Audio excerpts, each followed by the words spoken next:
लोकस्यैकस् तमसि भगवन् भय भगवन् लोकस एकः तमसि, इस लोक में आप ही एक हो क्या? निर्निमित्तेन बंधु अकारण बंधु। हाँ, जब अचानक परदेश में तुम्हारे लिए कोई सहयोगी मिल जाए और ऐसा सहयोगी जिससे आपने कभी उम्मीद ना की हो। कभी भी दो प्रसंगों पर ही आप सबसे ज्यादा शॉक्ड होते हैं। एक तो अचानक कोई आपका सगा दगेबाज बन जाए, और एक अचानक आपका जो हमेशा दगा देता था आपके पाले में खड़ा होकर सगा बन जाए। ये दो आपसे सहनीय नहीं होते। दोनों में आंसू आते, एक में हताशा के आंसू आते और एक में उसके प्रति अपने एहसानमंद होने के आंसू आते। ऐसे ही हे भगवान निर्निमित्तेन बंधु, संसार में कष्ट पा ही रहा था, लेकिन एक आप ऐसे हैं, पता नहीं आपको क्या सूझी जो आप मेरे अकारण बंधु बन गए। उनको सूझी कि तुम्हें उनकी सूझी, ये बात अलग है।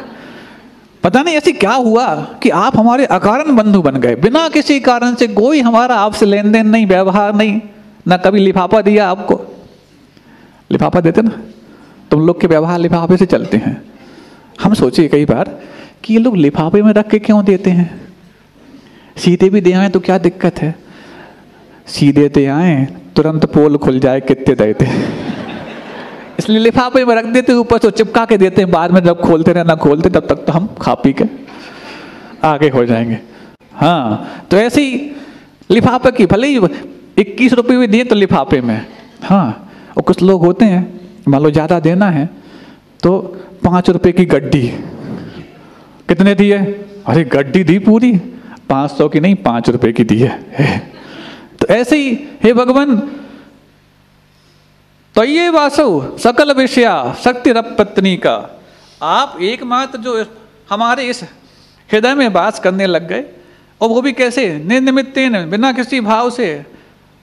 एकमात्र आप ऐसे बंधु हैं। कैसे हैं? सकल विषय सकल विषया शक्ति, सभी प्रकार के विषयों को आप जानने में शक्ति संपन्न है। एकाध विषय को जानने वाले हो तो हाँ, अकारण कोई मेरा यदि बंधु बन जाए तो मेरे कहाँ कहाँ मुझे कष्ट है, मुझे कहाँ कहाँ राहत देनी चाहिए, किस विषय से मुझे, किस कारण से मेरे लिए लाभ हो सकता है, ये सारे के सारे विषयों में कोई जानकारी रखता हो तो फिर तो लगता है पूरा इसी को समर्पित कर दो।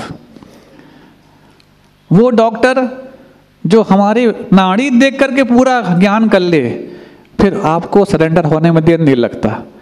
और जो डॉक्टर पूछे बताओ क्या हो गया, अब इन्हें बताओ। दिन भर घर में पूछने वाले आए काय का होगा, उन्हें बताते रहे। अब सोचे कि हमारे बात को ये ठीक करेंगे, इन्हें बताओ कहाँ कहाँ दर्द हो रहा है, तो फिर तुम डॉक्टर काय के जो पूछ रहे हमसे। होता कि नहीं होता? ठीक ऐसे ही लगता है जब घर में पूछने वाले आए, उनसे भी ज़्यादा पूछताछ यदि डॉक्टर करने लग जाए, फिर उसके साथ सारी पूछताछ करने के बाद डॉक्टर लिख दे ये जांच करा लो। भगवान, जब जांच ही करा के हमें पता लगाना था कि हमें कौन सा रोग है, तो आपके पास आए क्यों? वो टाई अब तभी तो चलता है पैथोलॉजी वालों से, मेडिकल स्टोर वालों से, और फिर ऊपर से पूरी पूरी लिंक होती है।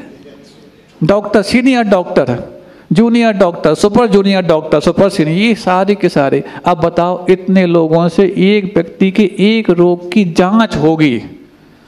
अब जब जांच होगी तो फिर उसके बाद फिर सांच को आंच तो आएगी ही आएगी। कैसे होगी? फिर ऐसी सांच को आंच आएगी कि भाई अब एक कोई डॉक्टर के पास चले जाओ, लखपति तो आप बन ही जाते, डॉक्टर नहीं आप।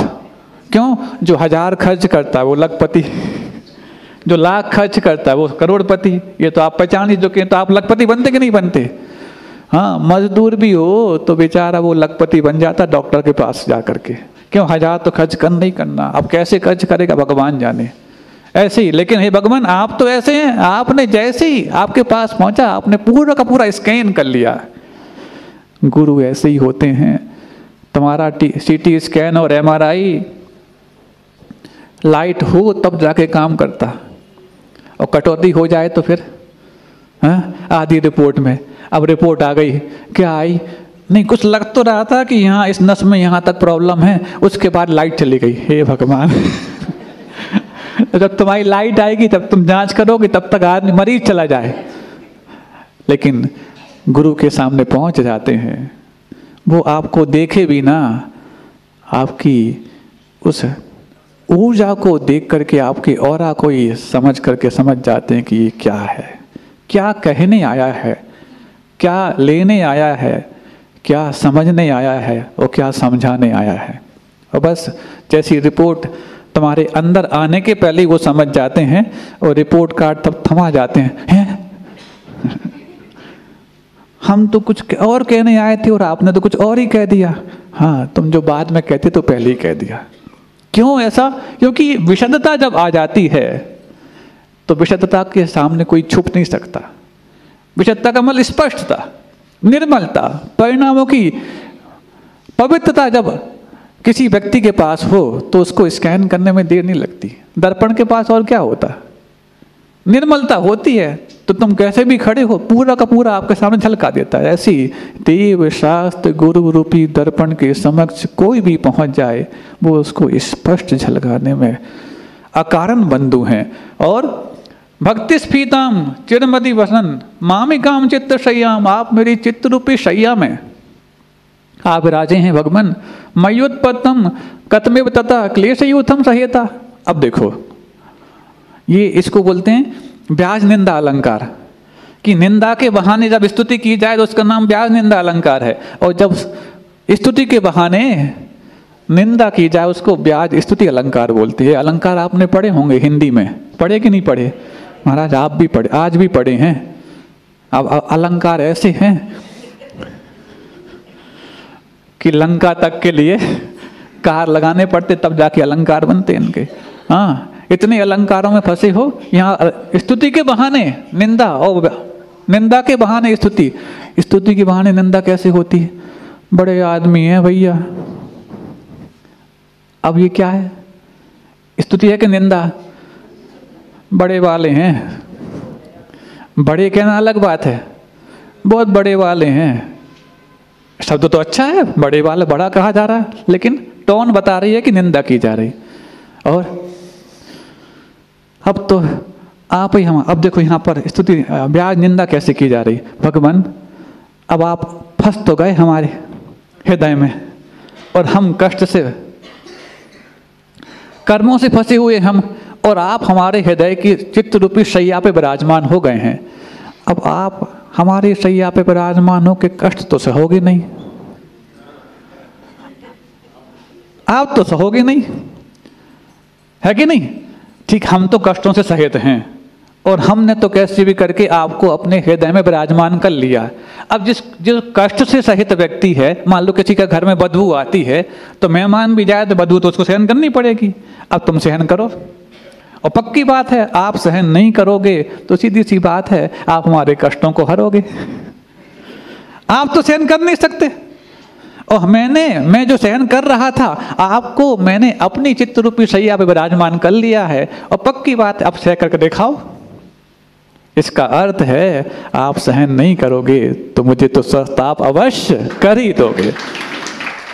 तो ऐसे ही भक्ति स्फीताम चिरमदि वसन मामिकाम चित्त शय्याम, हे भगवान आप भक्ति के द्वारा क्या स्फीताम, जो बहुत स्फार को प्राप्त हो गई है, विस्तार को प्राप्त होगी मेरी भक्ति, ऐसी उस भक्ति के विस्तार को प्राप्त की हुई मेरे चित्त की शैया में आप विराजमान हो गए। हाँ, हृदय तो फिर भी ठीक है, कहीं है, चित्त तो पूरे में, चेतना कहाँ नहीं है, पूरे मेरे शैया में विराजमान हो गए हैं। मयोत्पन्नम, मेरे द्वारा जो उत्पन्न क्लेश यूथम, कष्टों का जो यूथ यानी कि समूह है, ऐसे उस कष्टों के समूह को कथम सहे था, आप कैसे सहन करोगे? हमें तो ये समझ में नहीं आ रही आप कैसे सहन करोगे। ये बहुत चालाक शिष्य है। भगवान को कहता है तुम मेरे हृदय में विराजमान हो गए और मेरी कैसी भक्ति रूपी विस्तार को प्राप्त हुआ मेरा जो चित्त है, मतलब मैंने अपने पूरे रोम रोम में आपको भक्ति से भर रखा है, आपकी भक्ति से, और उसमें आपको विराजमान कर लिया है। और मैं तो कष्टों से सहित हूं क्योंकि संसारी हूं। असाता का तीव्र उदय मेरे लिए इस कुष्ठ के रूप में सामने आया है। अब बताओ, मेरे कुष्ठ को मैं सहन करता तो करता, कोई बात नहीं, अब मैं कैसे कहूं कि आप भी सहन करोगे? इसका अर्थ ही है भगवान, आप तो सहन होंगे, करेंगे ही नहीं, क्योंकि आप तो कर्मों से रहित हो चुके हैं। और कर्मों से रहित कर्मों से रहित आपको जब मैंने कर्मों से सहित अवस्था में विराजमान कर लिया है, तो मेरे कर्म तो पलायन अवश्य करेंगे। क्योंकि जब राष्ट्रपति आ जाते हैं तो छोटे मोटे चोर उचक्के अपने आप भागने लग जाते हैं। ठीक ऐसे ही यहाँ पर कहा जा रहा, एक बहुत अच्छी बीच में दृष्टांत याद आ गया। एक बार एक राजा को उसका कोई विशेष आयोजन रहा होगा अथवा जन्मदिन रहा होगा। जन्मदिन रहा तो उसके मित्र ने कई प्रकार की भेंट दी जाती हैं, और भेंट में क्या परिग्रह होता है? क्षेत्र वास्तु हिरण्य सुवर्ण धन धान दासी दास कप्पभांड प्रमाणातिक्रमा, यही तो है 10 प्रकार के परिग्रह हैं। कोई 1 एकड़ जमीन हम दे रहे अपने मित्र के लिए। कोई पहले सुदामा क्या लेकर आया था? 2 मुट्ठी चावल, धान लेकर के आया था। कुछ लोग धन लेकर के आते, कोई गिफ्ट लेकर के आते, तो उस मित्र ने उनको दासी दास, एक नौकर गिफ्ट कर दिया कि ये मेरा बहुत भला नौकर है, भोला भी है लेकिन भाला नहीं है। भाला समझते हो? हाँ, भोले वाले मत बनना, भोले और भले बनना। तो बस ये मित्र भेंट कर दिया। अब बड़ा उसका लंगोटिया यार था वो। अब जैसे ही उसने भेंट कर दिया तो कोई बात नहीं, वो दे के चला गया। अगले दिन से तुम्हारा नाम क्या है? राजा पूछता उससे। जो आप पुकारो। मतलब क्या? जो आप पुकारो। अच्छा, कहाँ रहते हो? जहां आप मानो। अब यहां कहाँ रहोगे? जहां आप कह दो। क्या काम करोगे? जो आप कहो। बड़े परेशान। शुरू में तो लगा कि बहुत आज्ञाकारी लगता है, हर चीज में कोई बात नहीं है, जो आप कहो, जो आप कहो, जो आप कहो, जो आप कहो। इतने में पूछता है, कितना वेतन लोगे? जो आप दोगे। क्या खाओगे पियोगे? जो आप खिलाओगे। ऐसा नौकर तुम्हें मिल जाए तो बताओ क्या करोगे? चल भाग यहां से। बार्गेनिंग नहीं करता, भावताओ तो कर ले। क्योंकि ऐसे यदि भले और भोले नौकर को तुम पालो तो तुम तो यही कहोगे, पक्का कुछ न कुछ दाल में काला है, क्योंकि तुम ऐसी काली दाल के धनी हो तुम लोग। अब वो कहता हर चीज में जो आप कहो, जो आप, नाम तक नहीं बताना चाहता, काम जो आप कहो सब कुछ करने तैयार है। फिर जब थक गया राजा तो पूछता, भले आदमी ये तो बता, कम से कम कुछ तो तेरी इच्छा होगी। मेरी कोई इच्छा नहीं। कुछ तो बता, कुछ तो इच्छा बता दे। बोले, वे नौकर किस काम का जो मालिक की इच्छा को दरकिनार करके अपनी इच्छा बताता हो। जो मालिक की इच्छा है वो कर सके, वही उनका सेवक है। मैं जब सेवा के लिए आया हूं तो आप अपनी इच्छा बताओ, मैं क्या कर सकूं। इतनी पवित्रता यदि हमारे देव शास्त्र गुरु के समक्ष पहुंचते हो जाए, तब तो सोचो वो मालिक जब ये बात सुनेगा कि मेरी क्या इच्छा, वो सेवक बोलना मेरी क्या इच्छा, जो आपकी इच्छा वैसा कर दो, तो बताओ अपनी इच्छा से तैयार करने वाला वो राजा सेवक को सेवक रखने देगा कि वो सभागृह में सबसे बड़े पद से विभूषित कर देगा। ऐसी भगवान के सामने पहुंचो तो पूरी निर्मलता के साथ पहुंचो, पूरा सरेंडर कर दो। भगवान से तुम कुछ मत मांगो, भगवान से भगवान को मांगो, भगवान तुम्हें भगवान बना देंगे। मामा आए ऐसा बच्चा कहता है, होता कि नहीं होता? किसी बच्चे को आसपास के लोगों से परिचय कराते वक्त आपको उसके उपकार बताने पड़ते हैं, उसके योगदान बताने पड़ते हैं, उनके आपके जीवन में क्या अहमियत है वो बताना पड़ता, तब जाके वो बच्चा एक एक व्यक्ति का परिचय प्राप्त करता है। लेकिन एक भी ऐसा कोई देश बता दो समाज बता दो, परिवार बता दो, जो बच्चे को ये तुम्हारी माँ है ऐसा परिचय कराते हो। इवन पिता का परिचय भी माँ कराती, बेटा ये तुम्हारे पिताजी हैं। लेकिन कोई पिता, कोई मामा, चाचा, नाना, दादा, दादी आके बोले बेटा ये तुम्हारी माँ है, ऐसा परिचय आज तक कराया? क्यों नहीं कराया? जब एक नया बच्चा है, वो तो पहली बार जन्म लिया है इसमें, तो यदि यहाँ जन्म लिया है तो ऐसे में सबका परिचय कराया जा रहा है, तो माँ का परिचय क्यों नहीं कराया जाता? वो माँ का परिचय प्राप्त करे बगैर भी पहचान कैसे जाता है कि ये मेरी माँ है? क्यों? वो उसके उपकार को जानता है। वो उसके उपकार को जानता है कि पहले ही पल से तो क्या, जब मैं दूसरी पर्याय से इस पर्याय में आया था तब से लेकर के और तब मैंने आंख नहीं खोली, इसी का उपकार तो है जो इसने मुझे आंख खोल करके इस दुनिया में देखने लायक बनाया। ठीक ऐसा ही उपकारी भाव जब भगवान के प्रति आ जाए कि हे भगवान, मैं तो कष्टों में था और कष्टों में डूबे रहने के बाद मुझे कष्ट से निकालना तो बहुत दूर की बात है, कष्ट होता क्या है ये भी आपने बताया, कष्टों के कारण क्या हैं ये भी आपने बताए, कष्टों से निजात कैसे पा सकते हैं ये भी आपने बताया, और कष्टों से निजात भी आपने दिला दिया। ऐसा उपकारी भाव लेकर के जब हम भगवान के समक्ष पहुंचेंगे तो जैसे माँ के प्रति आदर तुम करो ऐसा कहना नहीं पड़ता, तो भगवान के प्रति भी तुम विनय भक्ति करो ऐसा कहना नहीं पड़ेगा। ये उपकारी भाव आ जाए। बताओ, सच बताओ, बाकी सारे रिश्तेदारों का परिचय तुमने कराया होगा अपने अपने बच्चों को, लेकिन खुद का परिचय कराया क्या? नहीं कराया। ऐसे ही भगवान का परिचय कराना ना पड़े। भगवान का उपकार हमारे जीवन में क्या है? अरे ये जीवन भी उन्हीं से जानना, क्योंकि अरहंत भगवान ही है, तो जो सब कुछ जान करके मेरे अकारण बंधु बन करके मेरे सामने पूरा का पूरा दृश्य प्रस्तुत कर दिया कि ये तुम हो। ये जब शुरुआत से उपकार देखते हैं तो कभी देखो, अच्छा